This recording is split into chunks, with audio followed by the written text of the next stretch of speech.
नमस्कार शेतकरी मित्रांनो, मी Somnath Kapse, MSc agri agronomy.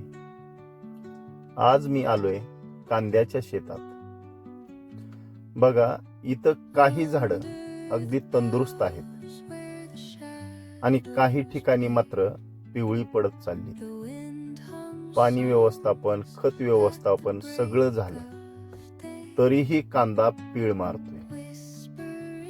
आज आपण पाहूया कांद्याच्या मुळामध्ये नेमकं चाललंय काय. सदर प्लॉटचं निरीक्षण करताना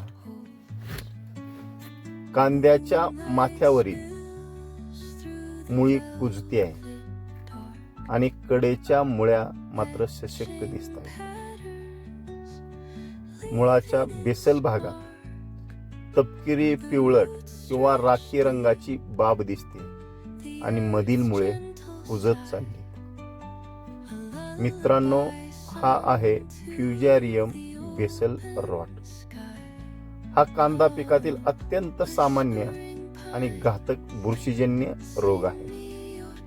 हा मुख्यतः मुळाच्या माथ्याला म्हणजे बेसल प्लेटला कुजवतो आणि त्यामुळे कांदा पीळ मारतो.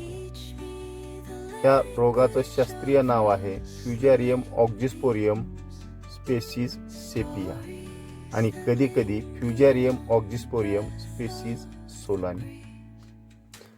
आता ह्या रोगाचा उगम आणि प्रसार कसा होतो.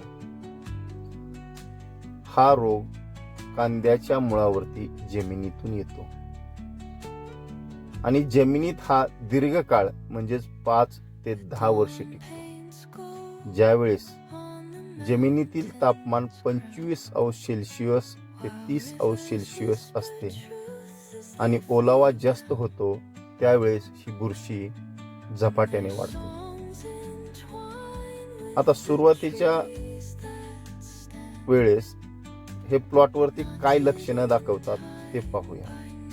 तर आपल्या कांद्याची पानं पिवळसर होतात, कांद्याची वाढ मंदावते, कांद्याच्या मधील मुळ्या मरतात, थोड्याशा कळच्या सशक्त असतात, मातीच्या वर दिसत नसला तरी हा रोग मुळावर सुरू होतो.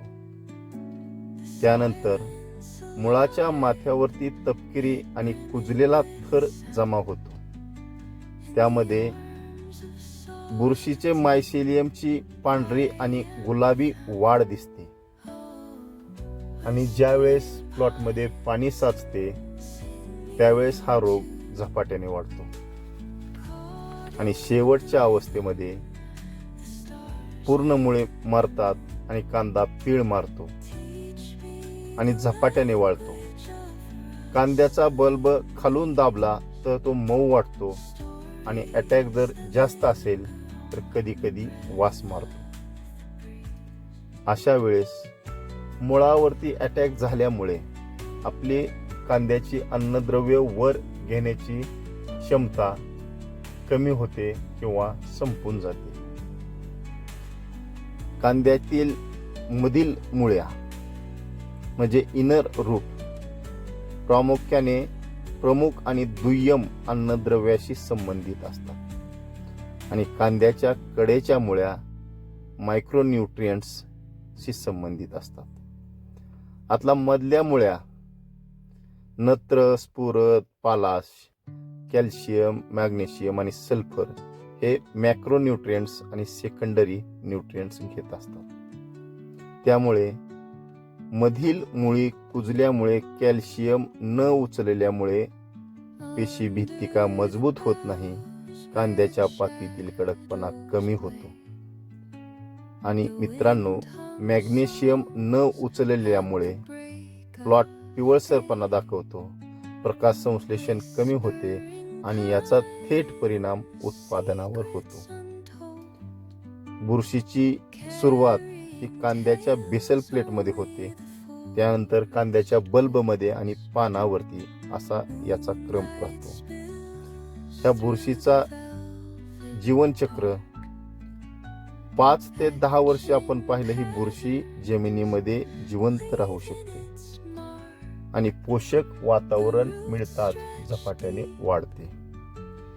कांद्याच्या मुळ्या बाहेर पडताच त्याचेही जीवाणू जागे होतात आणि मुळाच्या टोकातून आणि जखमातून मुळाच्या आतमध्ये प्रवेश करतात. वाहक ऊतीमार्फत ते पूर्ण झाडावरती पसरतात. मित्रांनो, आता रोगाची ओळख झाली. त्यानंतर आपण हा रोग आपल्या शेतामध्ये येऊ नये म्हणून कांदा लागवडीपूर्वी काय उपाययोजना करावी या संदर्भात पाहूया. पीक घेण्या अगोदर आपण सॉइल ट्रीटमेंट केली पाहिजे. त्यासाठी ट्रायकोडर्मा हर्जानियम किंवा फेरिडी 5 kg प्रति एकर बेसल डोस मध्ये किंवा सेंद्रिय ज्यावेळेस आपण खत टाकतो शेणखत त्यावेळेस आपण टाकलं पाहिजे.